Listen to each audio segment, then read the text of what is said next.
Hello दोस्तों, स्वागत है आप सभी का संविदा यूट्यूब चैनल पर। दोस्तों, आज हम लोग एथिक्स क्लास के अंतर्गत समझने की कोशिश करेंगे दूसरे टॉपिक के बारे में। मैंने आपको कल के सेशन में कई सारे शब्दों के डेफिनेशन बता रखे हैं। आज हम लोग जिस टॉपिक की चर्चा करेंगे वो है महान नेताओं, प्रशासकों, सुधारकों और विचारकों के जीवन और उपदेशों से मिलने वाली शिक्षाएं। तो जो शिक्षाएं हमें मिलती हैं, इनको विशेष तौर पर हमें ध्यान में रखना चाहिए। ये हमारे लिए मार्गदर्शक सिद्धांत की तरह काम करते हैं। तो इसमें आप भारतीय जो राजनेता हैं उनको भी देखेंगे, साथ ही साथ जो भारतीय चिंतक हैं, विचारक हैं, इनको भी देखेंगे, जो विदेशी विचारक हैं इनको देखेंगे, और जो आपके विदेशी चिंतक हैं इनको भी देखेंगे। ठीक है, तो सबसे पहले हम लोग टॉपिक को समझते हैं कि आज का जो टॉपिक है, देखिए पहला जो टॉपिक मैंने आपको बताया था वो टॉपिक आपका हो गया एक प्रकार से कंप्लीट। मैं सिलेबस के अकॉर्डिंग ही चल रहा हूँ। सिलेबस मैंने आपको बताया था, पहला जो सिलेबस एथिक्स में मैंने आपको पहला टॉपिक बताया था वो है आपका नीति शास्त्र तथा मानवीय अंतः संबंध। इसके अंतर्गत हमने मानवीय क्रियाकलाप देख लिया, ह्यूमन एक्शन देख लिया, नीति शास्त्र का सार तत्व देख लिया, इसके निर्धारक और परिणाम भी देख लिए, नीति शास्त्र के आयाम, निजी और सार्वजनिक संबंधों में नीति शास्त्र भी देख लिया, मानवीय मूल्य भी हमने देख लिया। अब इसके आगे हमें देखना है इसी में, हालांकि ये पहले ही टॉपिक का ही सब टॉपिक है, नीति शास्त्र तथा मानवीय अंतः संबंध के ही अंतर्गत है आपका महान नेताओं। तो पहला आपका टॉपिक है, मैंने आपको टॉपिक भी बता रखा था, टॉपिक नंबर 1, और मैंने आपको बताया था नीति शास्त्र, नीति शास्त्र तथा मानवीय अंतः संबंध, मानवीय अंतः संबंध। नीति शास्त्र का मानव के साथ किस तरीके से रिलेशन है, ये टॉपिक है। और इसके सब टॉपिक की बात करें तो हमें सब टॉपिक के रूप में मैंने अभी आपको कई सारे टॉपिक बता रखे हैं। इनमें से आपको महान नेताओं, जो आपके ग्रेट लीडर्स हैं, इनकी चर्चा की गई है, और जो आपके कुछ सुधारक हैं, ठीक है, समाज सुधारक हुए हैं, सुधारकों, और कुछ आपके प्रशासक जो हैं, प्रशासकों, ठीक है, के जीवन और उनके उपदेशों से शिक्षा, के जीवन और उनके उपदेशों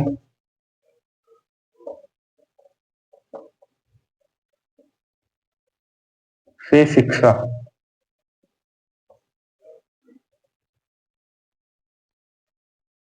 मूल्य विकसित करने में, और आगे हमने आपको बता ही दिया कि मूल्य विकसित करने में परिवार, समाज और शैक्षणिक संस्थाओं की भूमिका।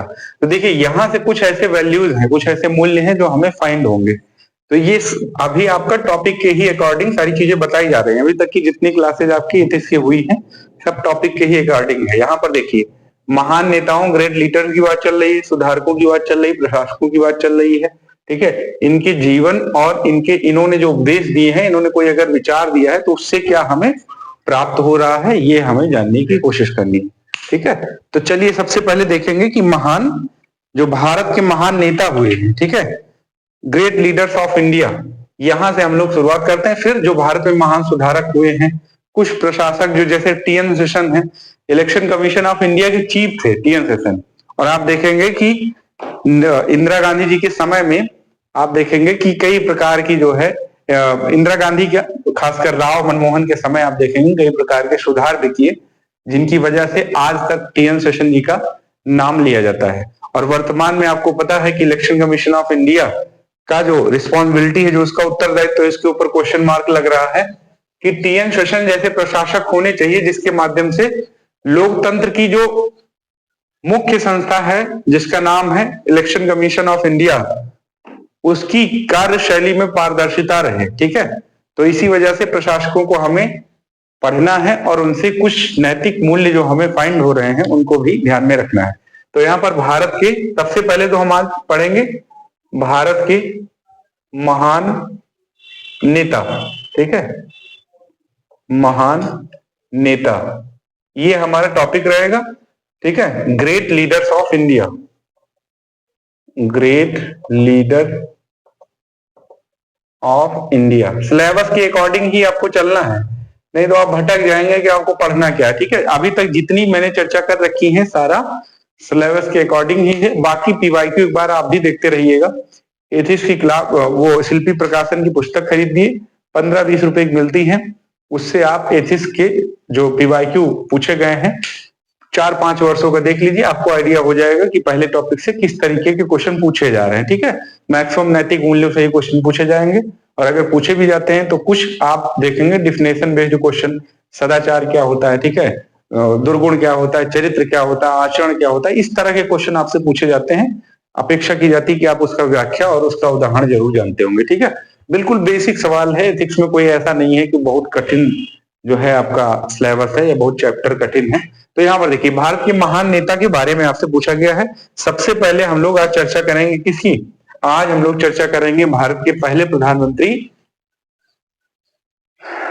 मिस्टर जवाहरलाल नेहरू जी के बारे में चर्चा करेंगे। ठीक है, तो भारत के पहले प्रधानमंत्री आपको पता है कि मिस्टर जवाहरलाल नेहरू जी थे, और आपने देखा होगा कि अंतरिम सरकार में भी इनको शासन की बागडोर दी गई जो है अंग्रेजी सरकार के द्वारा, और गांधी जी के काफी चहेते थे।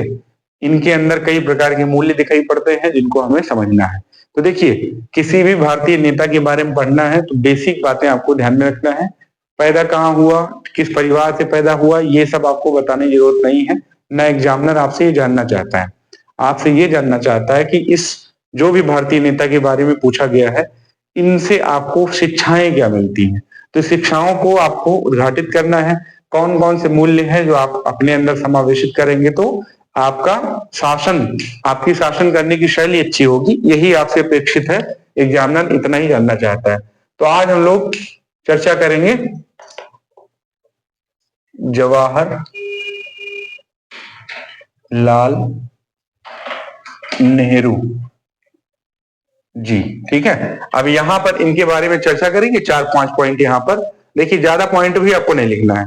पहला आपको लिखना है कि भाई ये बताइए कि इन्होंने कुछ पुस्तकें लिख रखी हैं जिनसे आप देखेंगे कुछ फैक्चुअल इंफॉर्मेशन भी आप लिख सकते हैं कि भाई इन्होंने कुछ पुस्तकें लिख रखी हैं, तो आप इनकी पुस्तकों को आप उद्घाटित कर सकते हैं। जैसे डिस्कवरी ऑफ इंडिया है, ठीक है, भारत की खोज है, डिस्कवरी ऑफ इंडिया,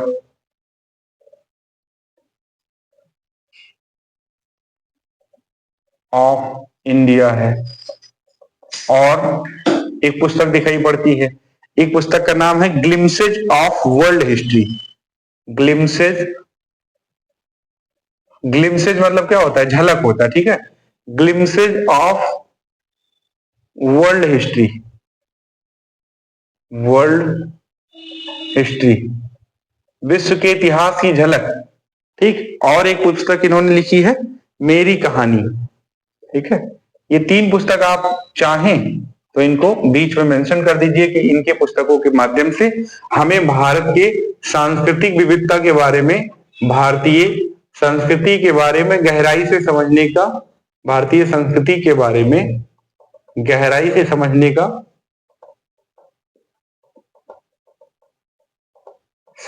का मौका मिलता है। ठीक है, या हमें अवसर मिलता है। तो ऐसे करके आप 3 पुस्तक इनकी जो है उनको, तो पुस्तकों का जो मामला है वो ये है।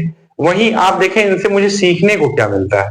तो आप देखेंगे जब भारत के प्रधानमंत्री ये बने थे, पहले प्रधानमंत्री बने थे, तो उस समय की सिचुएशन को आप थोड़ा सा आपने पढ़ा होगा, अगर भारत के इतिहास को, आधुनिक भारत के इतिहास को, तो आपने देखा होगा उस समय भारत के जब प्रधानमंत्री बने थे तो भारत की सिचुएशन कैसी थी? भारत की सिचुएशन, भारत में अशिक्षा थी, भारत में गरीबी थी। तो आप कहेंगे कि उस समय भारत में अशिक्षा थी। ठीक है, आप क्या बताएंगे? आप कहेंगे कि उस समय भारत में अशिक्षा थी। भारत में अशिक्षा, गरीबी, भूखमरी, अशिक्षा, गरीबी, भूखमरी, आधारभूत ढांचा की कमी।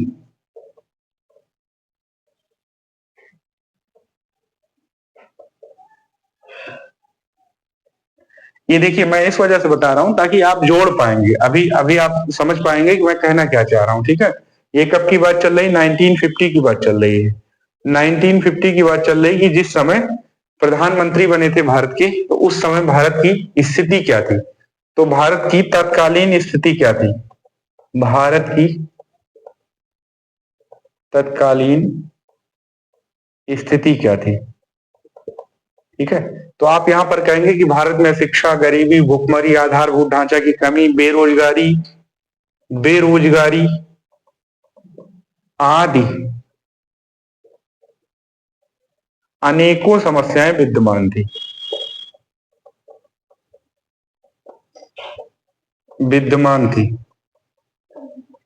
ठीक है, अब ऐसे सिचुएशन में किसी व्यक्ति को बागडोर संभालने का मौका दिया जाए कि आप इस देश को आगे बढ़ाएंगे, तो आप देखेंगे उस समय नेहरू जी ने क्या किया? सबसे पहले नेहरू जी ने पंचवर्षीय योजना के प्लान को रखा। तो इन सभी समस्याओं से निपटने के लिए पंचवर्षीय योजना को एक प्रकार से नेहरू जी ने दिया। ठीक है, वहीं आप देखेंगे वैश्विक स्तर पर नेहरू जी ने क्या किया? वैश्विक स्तर पर नेहरू जी ने गुट निरपेक्षता की भावना को लागू किया। तो आप कहेंगे कि विदेश नीति में गुट निरपेक्षता, और ये निरपेक्षता की भावना क्यों प्रासंगिक है? अभी भी भारत सरकार की जो नीति है वो किसी खास गुट में शामिल होने की नहीं दिखाई पड़ती है, क्योंकि हमारी जो पॉलिसी का, जो हमारे विदेश नीति का आधार है वो गुट निरपेक्षता है। ठीक है, ये भावना रखी। साथ ही साथ आप देखेंगे कि उस समय नेहरू जी ने कृषि और उद्योगों के विकास पर, हालांकि पंचवर्षीय योजना के ही माध्यम से कृषि, ठीक है, फिर आप देखेंगे उद्योगों के विकास में सेकंड 5 ईयर प्लान आपने देखा होगा कि उसमें उद्योगों के विकास पर बल दिया गया। ठीक है, एग्रीकल्चर, उद्योग, फिर उसके बाद में खाद्यान्न उत्पादन, इन सब पर ध्यान दिया गया। ठीक है, तो आप कहेंगे कि नेहरू जी, ये थोड़ा सा बैकग्राउंड आप बताएंगे कि भाई नेहरू जी का योगदान जो है हमारे भारतीय आधुनिक भारत के निर्माता नेहरू जी को कहा जाता है कि आधुनिक भारत के निर्माता कौन है? श्री पंडित जवाहरलाल नेहरू जी हैं। उन्होंने ऐसे समय भारत की बागडोर संभाली, ऐसे समय भारत को आगे बढ़ाया, भारत का नेतृत्व किया जिस समय भारत में ऐसी सिचुएशन विद्यमान थी, और उन्होंने पंचवर्षीय योजना, भारत के जो है विदेश नीति के स्तर पर गुट निरपेक्षता, साथ ही साथ आप देखेंगे कि जो है इन्होंने जातिवाद, ठीक है, कर्मकांड, धार्मिक भेदभाव से इतर विकास पर बल दिया। ठीक है, तो ये भी आप बताइए। तो ये आपने एक थोड़ा सा इंट्रो आपने दे दिया। अब इनसे शिक्षा क्या मिलती है, इन्होंने कौन कौन से उपदेश दे रखे हैं, उन उपदेशों को थोड़ा सा हमें यहाँ पर लिखना है। तो इतने पॉइंट आप सभी लोग लिख लीजिएगा कि भारत में शिक्षा, गरीबी, भुखमरी, आधारभूत ढांचा की कमी, बेरोजगारी आदि अनेकों समस्याएं विद्यमान थी। उस समय नेहरू जी ने पंचवर्षीय योजना लागू किया, कृषि, उद्योगों और खाद्यान्न उत्पादन पर बढ़ावा दिया, विदेश नीति में गुट निरपेक्षता को लागू किया, जातिवाद, कर्मकांड और धार्मिक भेदभाव से इतर विकास पर बल दिया। इतने पॉइंट आप छाप लीजिए। उसके बाद में फिर आप यहाँ पर लिखिए कि नेहरू जी, आपको पता है कि महात्मा गांधी जी से भी प्रभावित दिखाई पड़ते हैं, तो नेहरू जी का भी मानना था कि अगर साध्य आपका पवित्र है तो साधन भी आपका पवित्र होना चाहिए। ऐसा नहीं है कि आप जो है भारत को विकसित बनाना चाह रहे हैं और उपनिवेशवादी मानसिकता के साथ विकसित बनाना चाह रहे हैं। तो आप यहाँ पर 2-3 पॉइंट और मेंशन करना चाहें तो आप ये कह सकते हैं कि नेहरू जी पर, आप लिख सकते हैं कि नेहरू जी पर जो है प्रभाव गांधी जी का दिखाई पड़ता है। तो यहां पर आप लिखिए कि नेहरू जी पर, ठीक है, ये जितने पॉइंट मैंने नोट्स बना रखा है वही सारे पॉइंट मैं आपको बता रहा हूं। ठीक है, मैंने इसका स्पेशल नोट्स बना रखा है। नेहरू जी पर गांधी जी का प्रभाव दिखाई पड़ता है, गांधी जी की विचारधारा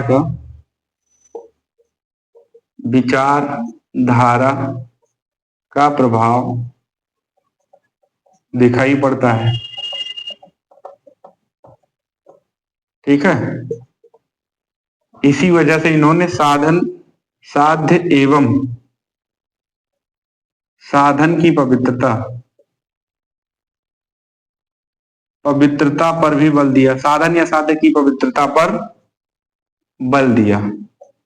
ठीक है, अगर आपको भारत को विकसित बनाना है तो आपको किसी उपनिवेशी मानसिकता के साथ विकसित नहीं बनाना है, जैसे अंग्रेजों ने किया है, जैसे अन्य जो यूरोपीय देश हैं उन्होंने किया है कि अपने आप को विकसित बनाने के चक्कर में कई सारे अन्य देश के लोगों के साथ बुरा बर्ताव किया और व्यापक स्तर से आप देखेंगे कि जो एक प्रकार से सार्वभौमिक मूल्य हैं उनका हनन भी किया।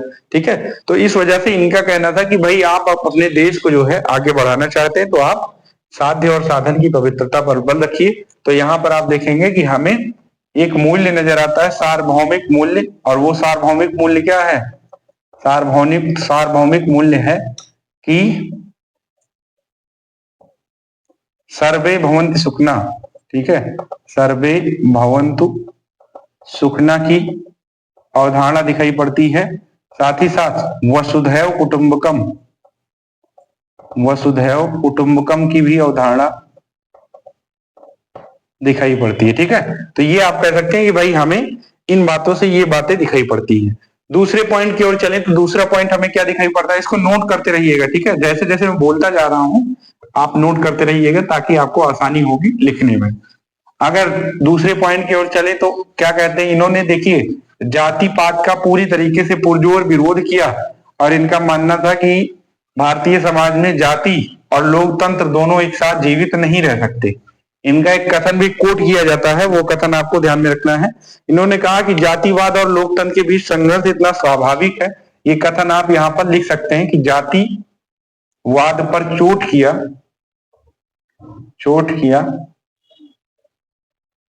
चोट करते हुए कहा, क्या कहा कि यहां पर इन्होंने कहा कि जाति एवं लोकतंत्र दोनों एक साथ, जातिवाद और लोकतंत्र के बीच संघर्ष, जातिवाद यहां पर इसको थोड़ा संशोधित कर लीजिए, जातिवाद एवं लोकतंत्र के बीच संघर्ष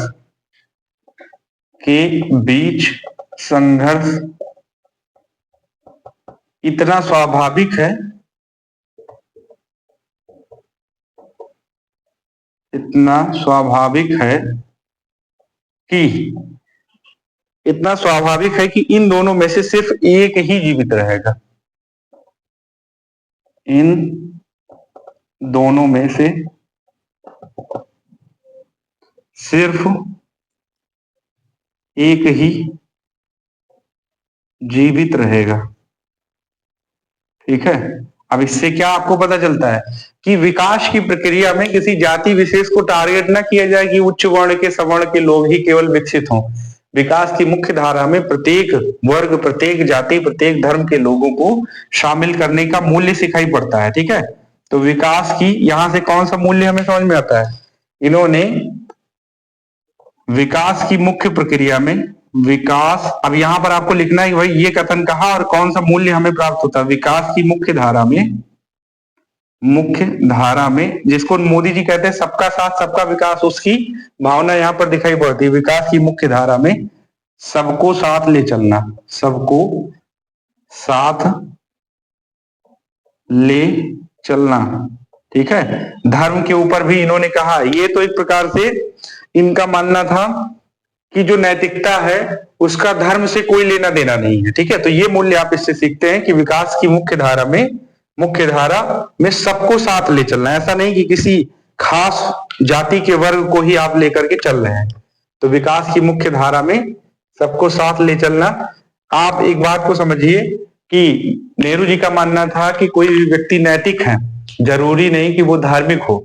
इन्होंने धार्मिक नैतिकता को कभी उतना तवज्जो नहीं दिया था। इनका मानना था कि भाई धर्म अलग चीज है, नैतिकता अलग चीज है, और इन्हीं की वजह से आपने देखा होगा कि समाजवाद, धर्मनिरपेक्ष और लोकतंत्र जैसे मूल्य भी हमें सीखने को मिलते हैं। तो यहाँ पर एक दो पॉइंट और लिख सकते हैं कि इन्होंने धर्मनिरपेक्ष नैतिकता पर बल दिया, जो हमारे विविध धर्मों वाले देश में काफी प्रासंगिक भी है। भाई भारत का कोई खास धर्म तो है नहीं, आप ये कहें कि भारत राज्य का कोई धर्म है तो भारत राज्य का कोई धर्म नहीं है, भारत धर्मनिरपेक्ष राज्य है।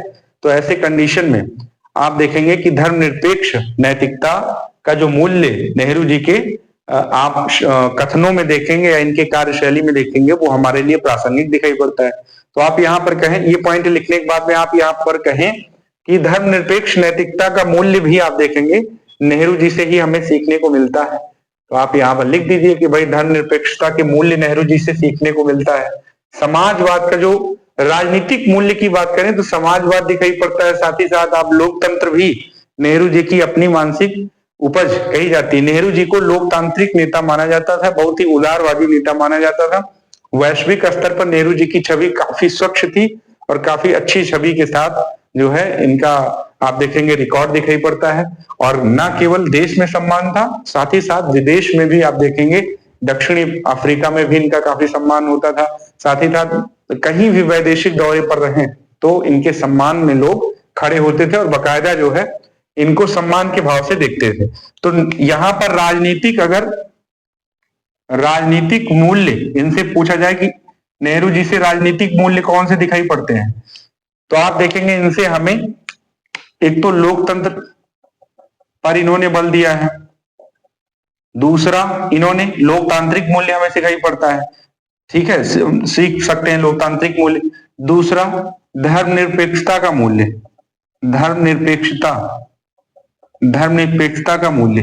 तीसरा समाजवाद का मूल्य, समाजवाद का मूल्य, ठीक है।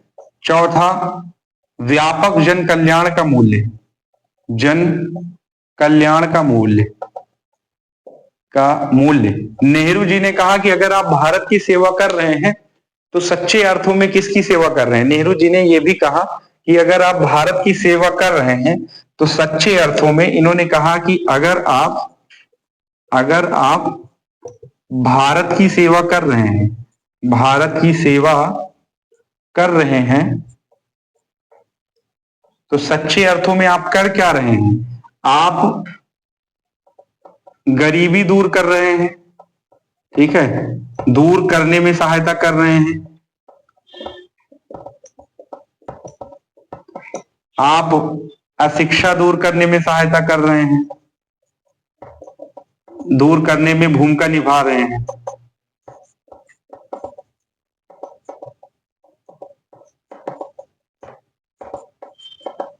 ठीक है, यहां पर दिखाई नहीं पड़ रहा होगा, तो यहां पर भारत की सेवा कर रहे हैं तो इसका मतलब नेहरू जी ने अपने तरफ से ही बता रखा है कि भारत की सेवा कर रहे हैं तो आप गरीबी दूर कर रहे हैं, आप अशिक्षा दूर कर रहे हैं, आप भेदभाव को कम कर रहे हैं, भेदभाव को खत्म करने पर बल दे रहे हैं, खत्म कर रहे हैं, ठीक है। नेहरू जी का ऐसा मानना था कि अगर आप भारत की सेवा कर रहे हैं, तो ये केवल टैग लाइन है, भारत की ही सेवा नहीं कर रहे हैं, भारत में करोड़ों जो गरीब लोग हैं, जो अशिक्षित लोग हैं, जो बेरोजगार लोग हैं, उनकी आप सेवा कर रहे हैं, ऐसा किसका मानना था, ऐसा नेहरू जी का मानना था। तो समाजवाद की जो मूल अवधारणा अभी आप भारतीय राजनीतिक व्यवस्था में दिखाई पड़ती है, वो किसकी देन है, नेहरू जी की ही देन है, कि जिससे भारतीय जो आपके राजनीतिक व्यवस्था या प्रशासनिक व्यवस्था है, जो शासन में समाजवाद के संपूर्ण दिखाई पड़ते हैं, वो नेहरू जी की ही देन है। जो लोकतांत्रिक व्यवस्था दिखाई पड़ती है, वो नेहरू जी की ही देन है। तो आप यहाँ पर ये भी कह सकते हैं कि इस सब मूल्यों को ध्यान में रखते हुए नेहरू जी को क्या कहा जाता था, आधुनिक भारत के निर्माता, आधुनिक भारत का निर्माता, ठीक है। और आधुनिक भारत का निर्माता के संदर्भ में आप बता दीजिए कि औद्योगिकरण को भी बल दिया इन्होंने,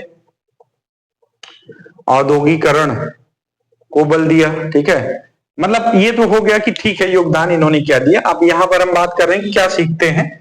तो औद्योगिकरण से आप कह सकते हैं भाई हमने जो है औद्योगिकरण से जो है आधुनिकता के मूल्य सीखे। तो ये तो योगदान हो गया इनका कि खैर इन्होंने कौन सा योगदान दिया, औद्योगिकरण को जो है बढ़ावा दिया, साथ ही साथ पंचवर्षीय योजना को इन्होंने इम्प्लीमेंट करने की कोशिश की, कई प्रकार के IITs वगैरह स्थापित किए, कई प्रकार के विश्वविद्यालय खोले। तो आप यहाँ पर कह सकते हैं कि पंचवर्षीय योजना भी हो गया, ठीक है, पंचवर्षीय योजना हो गया, ठीक, कई प्रकार के विश्वविद्यालय खोले, विश्वविद्यालय, ठीक है, और भी जो बातें आपको दिखाई पड़े।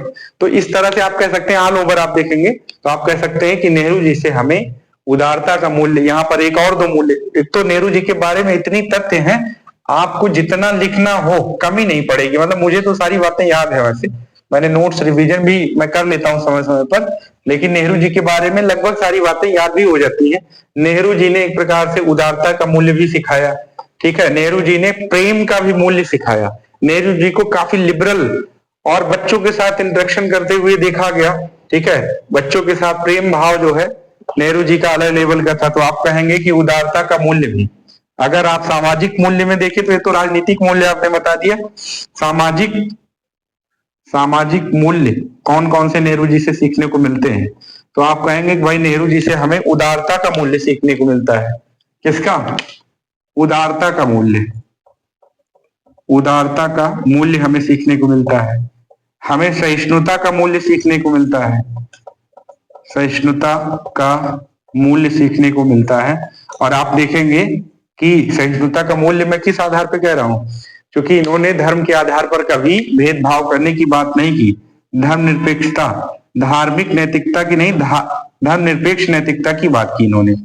धर्म निरपेक्ष नैतिकता की बात की है। निरपेक्ष नैतिकता, इनका मानना था कि नैतिकता का संबंध धर्म से क्या है भाई, जरूरी थोड़ी है, क्योंकि नैतिकता तो इहलौकिकवादी लोगों के लिए है। ये जो संसार है इन लोगों के लिए नैतिकता, तो इसको धर्म से जोड़ने की क्या जरूरत है। नेहरू जी का ऐसा मानना था। तो सहिष्णुता का मूल्य, उदारता का मूल्य, प्रेम का मूल्य, ठीक है, प्रेम का मूल्य। नेहरू जी काफी लिबरल और काफी अच्छे विचार के दिखाई पड़ते हैं इस मामले में। प्रेम का मूल्य बच्चों के साथ भी इनका दिखाई पड़ता है कि किस तरीके से बच्चों के साथ इंटरेक्शन करते हैं, ठीक है। तो इतनी बातें मुझे लगता है कि अगर आप नेहरू जी के बारे में लिखेंगे तो आपका काम चल जाएगा। एक आध कोटेशन अगर आप और डालना चाहें तो यहाँ पर डाल सकते हैं कि भाई हमने बता ही दिया कि नेहरू जी किससे प्रभावित दिखाई पड़ते हैं। गुट निरपेक्षता आपने बता ही दिया, ठीक है। एक और जो इनका कोटेशन बहुत फेमस है, वो अगर आप यहाँ पर डालना चाहें, इसको नोट कर लीजिए, अगर आप डालना चाहें तो डाल सकते हैं, ठीक है। एक कोटेशन और दिखाई पड़ता है, कौन सा है कोटेशन? कुछ कोटेशन आप लिख लीजिएगा, जैसे मैंने नोट्स बना रखा है वैसे आप भी लिख लीजिएगा। यहाँ पर एक कोटेशन है, आप इसको एज इट इज नोट कर सकते हैं कि मनुष्य का सबसे बड़ा तीर्थ मंदिर, मनुष्य का, यहां पर इनका कोटेशन है, कहना है कि मनुष्य का सबसे बड़ा तीर्थ मंदिर, मस्जिद या गुरुद्वारा, गुरुद्वारा वही है जहां मानव की सेवा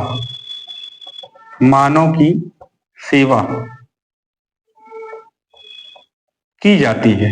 ये बहुत फेमस इनका कोटेशन है कि मनुष्य के लिए मंदिर, मस्जिद, गुरुद्वारा वही, मनुष्य के लिए तीर्थ मंदिर, मस्जिद या गुरुद्वारा वही है, तीर्थ स्थल डैश करके आप देखेंगे, मंदिर, मस्जिद, गुरुद्वारा वही है जहां पर मानव की सेवा की जाती है।